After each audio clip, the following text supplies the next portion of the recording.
Hello, welcome back to Kriti SST class 7. In the previous video lecture, we have discussed about the prominent kingdoms. जो prominent या important kingdoms थे उनमें हम लोग Chauhan dynasty and Kalchuri dynasty को discuss कर चुके थे. Now in this video lecture of chapter 2 of history, the name of the chapter is Kings and Kingdom. Today I will explain in detail about the Chandel dynasty. The founder of the Chandel dynasty was Nannuk and it was started in the early medieval period. So let's start discussing in detail through the textbook. In the previous video lecture, I told you that Chandelas were a powerful dynasty of north India. उत्तर भारत में चंदेल जो वंश था वो famous रहा है प्रारंभिक मध्यकाल में. तो दे रूल ओवर सेंट्रल एशिया. इन्होंने मध्य भारत में रूल किया था जो कि 9th सेंचुरी से लेकर के 13th सेंचुरी तक चला था. और जो इन्होंने सबसे पहले कैपिटल बनाई थी यानी कि सबसे पहली राजधानी थी चंदेलों की, वो कहाँ थी? आपकी खजुराहो में. अब इन्होंने जहाँ के जो टेम्पल्स हैं वो भी फेमस है. खजुराहो के टेम्पल्स बहुत फेमस हैं. नाउ जो सेकंड कैपिटल बनाई थी, फिर इसके बाद इन्होंने जो सेकंड कैपिटल है वो उन्होंने महोत्सव नगर या महोबा में ट्रांसफ़र कर दी थी.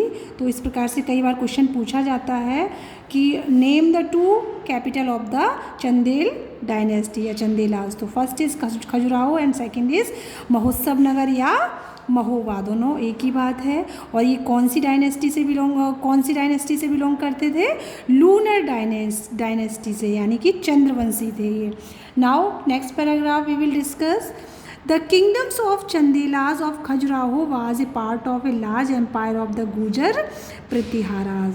जो चंदेल राजाओं का जो राज्य था खजुराहो में, वो कभी गुजर प्रतिहारों का राज्य हुआ करता था.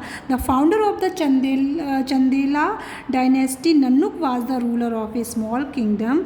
जो चंदेल डायनेस्टी का फाउंडर है, संस्थापक है नन्नुक, वो पहले एक छोटे से राज्य का रूलर हुआ करता था. अकॉर्डिंग टू इंस्क्रिप्शंस, जो शिलालेख मिले हैं उनसे ये पता चलता है कि he was the chief of his clan in the first quarter of the 9th century. कि वो 9th सेंचुरी में सबसे पहले क्या था? अपने वंश का सबसे हेड था, चीफ था. He was succeeded by his son Vakpati, a contemporary of the Pratihara ruler Mihir Bhoj. फिर इसके बाद इसका जो उत्तराधिकारी है वो इसका पुत्र बागपति बना, जो किसका कॉन्टेम्प्रेरी था? कॉन्टेम्प्रेरी का मतलब होता है समकालीन, जो उसी समय था. कौन था?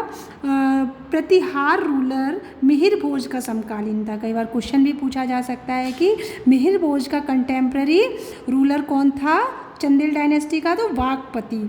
नाउ जय शक्ति एंड विजय शक्ति the two sons of Bagpati. इसके बाद बागपति के दो पुत्र जय शक्ति एंड विजय शक्ति आए, जो उत्तराधिकारी बने. वन आफ्टर द अदर, एक के बाद दूसरा उत्तराधिकारी बना. Now both the princes were strong and valorous and annexed considerable territories to their kingdom. और दोनों ही जो राजकुमार थे वो बहुत ही स्ट्रॉन्ग और वैलरस थे, यानी बहुत ही मजबूत और शक्तिशाली थे. तो उन्होंने कई क्षेत्रों पर कब्जा करके अपने राज्य में इंक्लूड कर लिया था. Now next page number 144. Jayashakti the elder brother who ruled first was also called Jajak, and from his name the region ruled by the Chandelas acquired the name of जयजी भुक्ति. तो जो जय शक्ति था, जो कि दोनों जय शक्ति और विजय शक्ति में सबसे बड़ा भाई था, तो इसको जय जग के नाम से भी जाना जाता था. और जहाँ पर चंदेल डायनेस्टी ने रूल किया था, उस क्षेत्र को, जहाँ पर चंदेल डायनेस्टी का जय शक्ति रूलर ने रूल किया था, उस जगह को जयजी भुक्ति के नाम से जाना गया. Rahil and Harshadev the successor of Vijay Shakti. और इसका जो छोटा भाई विजय शक्ति था, उसके रूल के बाद उसके जो उत्तराधिकारी थे वो राहिल और हर्षदेव बने. Further consolidated the Chandel kingdom, और इस प्रकार से चंदेल किंगडम आगे बढ़ा। Then the most famous ruler was Yashovarman. इसके बाद जो मोस्ट फेमस किंग आया वो था यशोवर्मन। इसने कई ऐसे वर्क कराए हैं जो हिस्ट्री में बहुत ही फेमस है। Yashovarman the son of Harshadeva, Yashovarman है वो हर्षदेव का पुत्र था। Was probably the most powerful among the early Chandela Kings, ये सभी चंदेल किंगों में सबसे ज़्यादा पावरफुल रहा है। जो इससे पहले जो शासक आए हैं उन सभी शासकों में सबसे पावरफुल जो रूलर था वो यशोवर्मन था। Now the proclaimed himself as an independent king and annexed large areas of Rashtrakutas kingdom। पहले क्या था, ये जो चंदेल डायनेस्टी के जो रूलर्स थे वो राष्ट्रकूट के अंडर में काम करते थे, यानी कि राष्ट्रकूटों के जमींदार या उनको इनका सामंत के रूप में वर्क करते थे। तो यशोवर्मन ने अपने आप को इंडिपेंडेंट किंग घोषित कर दिया, यानी कि अपने आप को राष्ट्रकूट डायनेस्टी से अलग कर लिया। तो ही ऑल्सो कैप्चर्ड कलिंजर, इन्होंने कलिंजर पर कब्जा किया, कैप्चर किया कलिंजर को। The frontiers of his kingdoms extended from the bank of Yamuna in the north to the borders of Malwa in the south.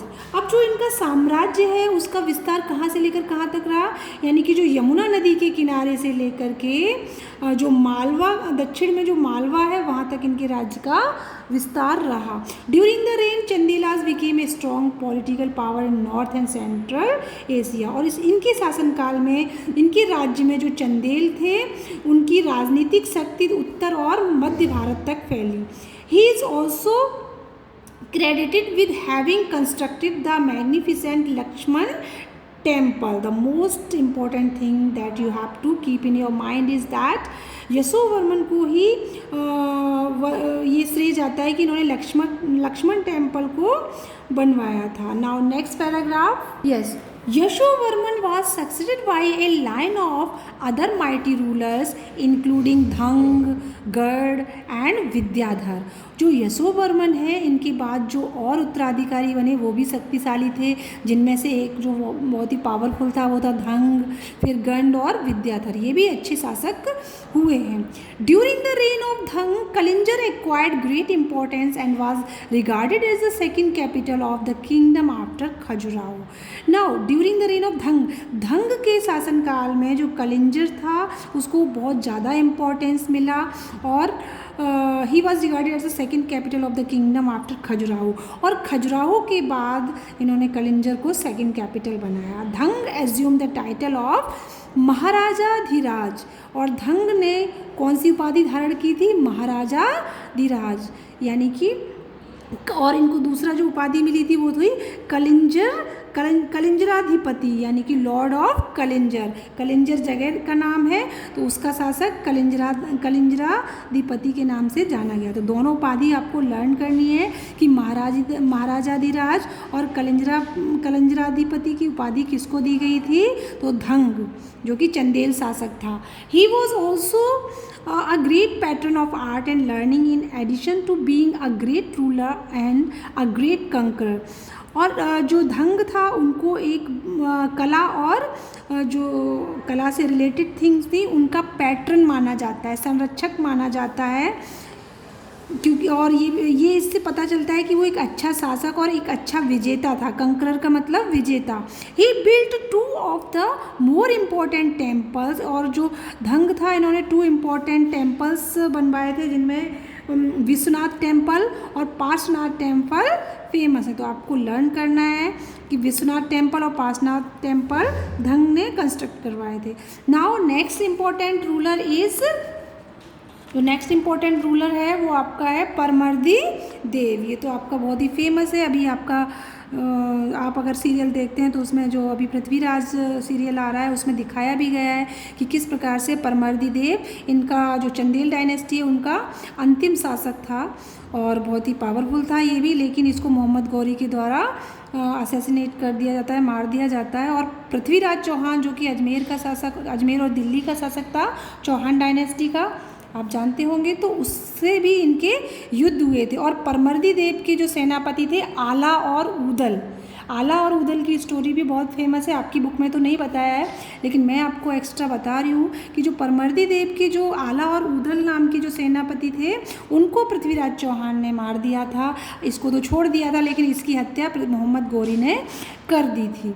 Now let's start about the Parmardi Dev.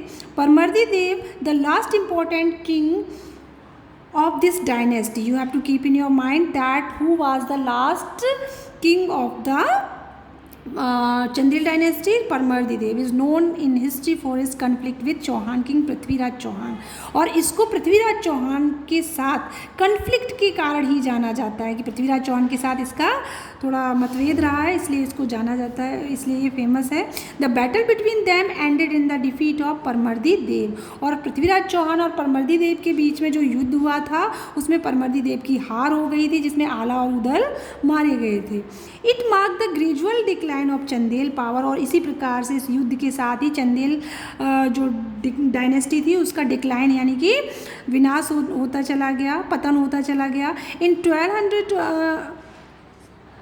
In 1202, Kalinjar, along with the territories ruled by the Chandelas, was annexed by the Turkish ruler of Delhi, और इस प्रकार से कलिंजर के साथ ही जो दूसरे क्षेत्र थे चंदेलों के वो दिल्ली के तुर्किश रूलर ने अपने आप में मिला लिए थे।